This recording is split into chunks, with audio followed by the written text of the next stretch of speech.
body and grinding down the center.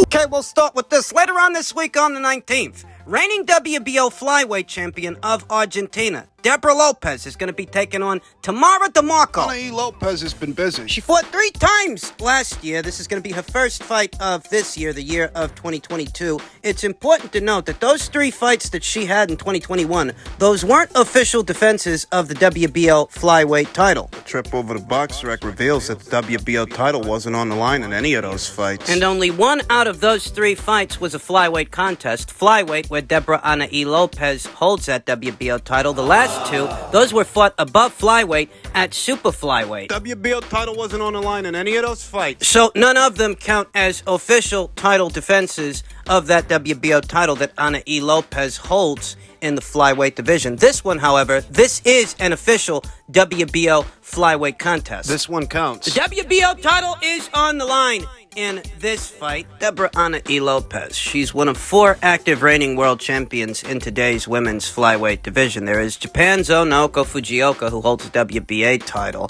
Marlene Esparza of America. She's got the green belt. She holds the WBC title. Deborah Lopez's countrywoman, Leonela Paula Judica. She's got the IBF title, the blue belt. Deborah, she's got the WBO. Word around the campfire is Marlene Esparza is supposed to be unifying titles with Naoko Fujioka. We talked about that fight here on the channel. Deborah Lopez is going to be returning to action later on this week, and she's been busy, though. The quality of her competition in those 3 fights that she had last year, it's been pedestrian at best, and in many ways, Tamara Demarco, she's pretty pedestrian as well. It seems like Deborah Lopez is playing it safe, and the saving grace, the silver lining in all of this, is that even though she is playing it safe with these pedestrian level opponents, it's keeping her busy and it's keeping her sharp. getting those rounds in the bank and not allowing ring rust to collect. Deborah Lopez sports a professional record of 20 wins, no losses, with 1 draw. Only 1 recorded knockout. Deborah Lopez isn't your according to Hoyle tough Argentinian slugger. She's not quick to engage, quite the opposite. She's a pure boxer. She boxes from the outside, has some speed in those hands and those legs. Quick to counter. Quicker to counter than she is to trade, than to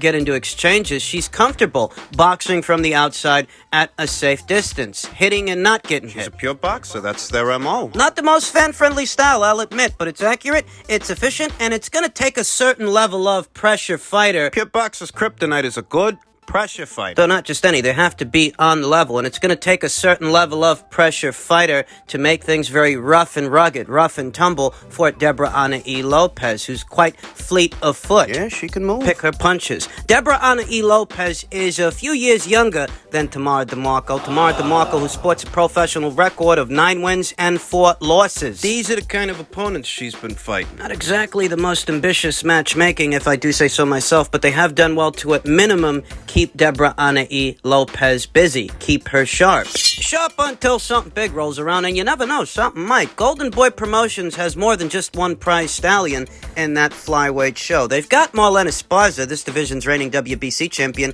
but there is also Sulem Urbina and Arely Musinho to consider. You gotta wonder, is Deborah satisfied with her reign as a champion fighting these pedestrian-level girls? She is unbeaten in 21 professional contests, 21 professional bouts. She is this division's current reigning WBO champion, but is she ready to take it up a notch? Fight on a bigger stage than any stage she's fought on so far? That's the question.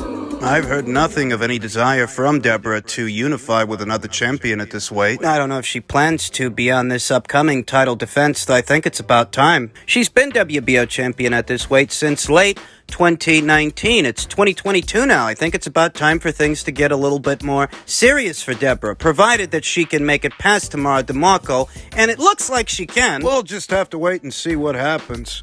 In other news, more details on the now defunct Jaime Munguia versus Charlo middleweight title fight. Stefan Espinoza says, I've no doubts Munguia wanted the Charlo fight. His promoter requested we bring in another platform. I have no doubt that Munguia wants that fight, said Stefan Espinoza, president of sports and event programming for Showtime Networks, Inc., stated during the full schedule announcement conducted Tuesday afternoon via Zoom. I would never question the heart of a fighter, certainly someone as accomplished as Munguia, but we had a deal. Munguia reached a deal. He accepted the terms of the fight, so I have no doubts he negotiated. He reached out and said he was willing to accept the fight on these terms. For us, his part was done. He accepted the fight. Things broke down over networks. Munguia's promoters requested we bring in another platform to collaborate with. The reality is that it didn't make sense. And why would it? This ain't that big a fight the way you can use two platforms for it. This is what I mean when I say that Golden Boy Promotions, they knew what they were doing, and they knew that, in effect, would kill this fight. A last-ditch effort was made by Showtime and Premier Boxing Champions to salvage the fight, including twice extending its own deadline to hold out hope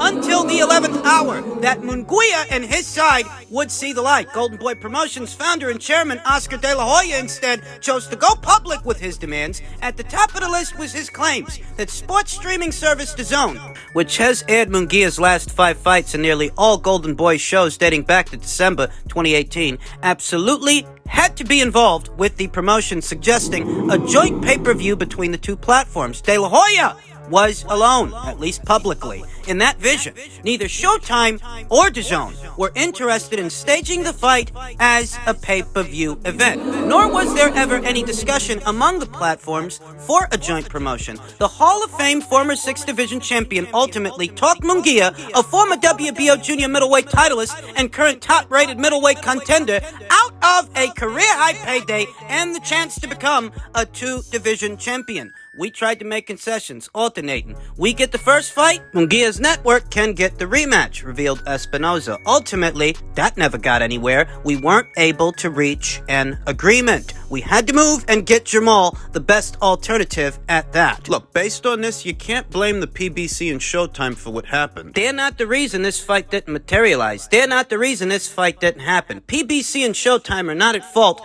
for this situation, though overall, the very state of the middleweight division, when it comes to that, they're all to blame. Because before it even became about Charlo versus Munguia, Charlo had the opportunity to unify titles with Demetrius Andrade. He didn't do that because he thought he had the luxury of choice. Golden Boy Promotions fucked up this fight. But it's these fighters and their very selective teams, their very selective choices, that fucked up today's middleweight division. Gennady Golovkin only wanted to box Ryota Murata and no one else. He didn't want to unify titles with Demetrius Andrade, and I don't even know that Jamal Charlo was on his radar. Jamal Charlo, he didn't want to box Demetrius either. He was holding out hope that he'd win the Canelo Alvarez sweepstakes, and when that didn't work out, he tried to get Jaime in the ring. Golden Boy Promotions fucked that up. Golden Boy Promotions, who didn't seem too interested in matching Jaime against Demetrius Andrade, who was more or less on the same side of the street as them, just a different promotional outfit. Better still, they didn't put any effort into that, and they effectively killed this, because this ain't that big a fight to where you can bill it as a joint pay-per-view. So now we find out that Showtime wasn't going to bill this as a pay-per-view. According to Stefan Espinoza, neither Showtime or DAZN were interested in billing this as a pay-per-view of any kind, joint or otherwise. Oscar pushing that agenda. Oscar De La Hoya, Golden Boy Promotions, who I think they're playing this all wrong because, you know, Mexican fight fans, the ones you're trying to endear Jaime Munguia to, they're not hung up on unbeaten records, unblemished records. So long as the fighter gets out there and fight, that's what they care about, and that's what endears the fighter to them. You're too protective of Jaime. For what it's worth, I believe Stefan Espinoza when he says that Jaime Munguia himself, Jaime Munguia the fighter, I believe him when he says that he wanted that fight, and I believe that this was an earnest effort from Showtime to do a big fight because, well, desperate times call for desperate measures. This was an act of desperation to try to put Charlo in a meaningful fight. You ain't got Canelo Alvarez on board to help you sell pay-per-views. So in their mind's eye, this would have been the next best thing. And for what it's worth, I actually think this fight, had they gotten it over the line, I think it would have done well commercially. Commercially at the box office, commercially at the gate. They're playing this all wrong. They're too protective of Jaime. Mexican fight fans don't care about fighters protecting their O's. They don't care about unblemished records. They want to see guys get out there and get it on. You can have your criticisms of Jermall Charlo and the PBC. God knows I got my own. You can have your criticisms of how selective Gennady Golovkin has become the last couple of years. You can have your criticisms of that guy. I got mine from him too. When it comes to this fight, it's Golden Boy Promotions that fucked it up. Don't lose sight of that. Don't try to change the subject, and don't try to absolve Jaime Munguia and his team of criticism. Ultimately, if this fight didn't materialize, it's because of the Jaime Munguia side of things. And just curious, obviously he did a lot of media recently, and he said that he would like this third fight because you have, as he put it, talked shit, a lot of shit, he said. And he says that it's personal between you two. Do you feel the same way? Is it personal for you to fight him? And do you feel like he has talked, quote unquote, shit about you?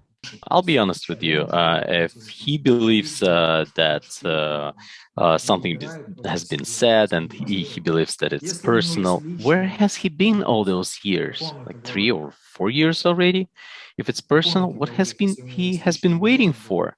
And secondly, I have not said anything bad. Whatever has been said was tied to the scandals of, and he was the cause of those scandals. There are arguments, there's proof, and it's not me, the entire world. If he believes that like people talking shit, that's the entire world using the arguments, and everything can be proven.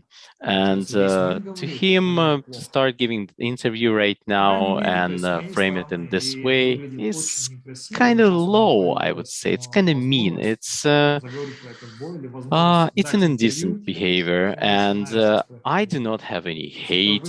I honestly don't talk about him at all, and he's not been in my focus currently for quite a while. Whatever has been said in the past was said in connection with the events that in fact did take place, and there are arguments you cannot argue with. You cannot say that those were not true. Gennady Golovkin can't really claim to have not mentioned Canelo Alvarez the last couple of weeks, the last couple of months. I mean, just last month, he was the one who said... He's the one who said he's got the keys to opening him up. And that's not the only time he's mentioned Canelo Alvarez the last couple of weeks and the last couple of months. To some degree, he's been bringing that guy's name up more or less, or at least that guy's name has been brought up to him. In relation to the third fight. Despite whatever perceived belatedness may be associated with a third fight, Golovkin thinks he alone has the ability to trouble Alvarez inside the ring. Someone shared an opinion that I was probably the one that chased Canelo away from the middleweight division. Golovkin said through a translator on a podcast, walking the floor with Chris Shiflett. I'm not sure whether that is true, but I know Canelo as a fighter, and I have the keys to how to open him up, how to fight against him. I don't think Canelo Alvarez left the middleweight division because of Gennady. That's silly. He had already fought him 2 times. He subsequently unified titles with Daniel Jacobs, and he attempted to unify titles with Demetrius Andrade, but that request was blocked by the IBF after he beat Danny for the red belt. The IBF told him he had to satisfy his mandatory challenger, Sergey Dedevianchenko. And when he couldn't reach a deal with Sergey in a timely fashion, the IBF stripped him of the red belt, at which point he left the middleweight division, left it permanently. What was he supposed to do there? What else was there left to do? Golovkin struck a charitable note while discussing Alvarez. He noted that his key insights into Alvarez also mean that Alvarez knows a few things about his own strengths and weaknesses as well. I'm certain that he studied me as well, and that he has some things in his arsenal as well, Golovkin said. So definitely, there is an interest in the fight. It is an attractive opportunity. We know that after the second fight, we offered a rematch, but basically, he went up and chased other opportunities. When this fight might happen isn't clear. Only time will tell. But we know that it's It's going to be interesting because of our knowledge of each other as opponents. Canelo must first make it past Dimitri Bivol, and it's not a foregone conclusion that he will. Though he is the betting favorite, and before it becomes about Canelo Alvarez versus Gennady Golovkin for a third time, first Canelo must make it past that guy. Gennady Golovkin still is the biggest name in the middleweight division. And it's not because of all the big fights he's had since the second Canelo Alvarez meeting, the second Canelo Alvarez showdown. Quite the opposite. Gennady Golovkin's quality of competition has nosedived since those two fights with Canelo Alvarez. Here today, he's a year removed from the sport, over a year removed from the sport. He's about to go into a rather large unification match with Japan's own Ryota Murata, a superstar in his own neck of the woods. It's going to be a big fight, whether the Americans want to acknowledge that or not. Their approval isn't needed. It isn't necessary. Gennady Golovkin still is, after all this time, the biggest name in the middleweight division, even here today after a little over a year of inactivity. And it's because the guys that were there, Charlo, Jaime Munguia, they didn't fight in fights that captivated the fight fans' imaginations.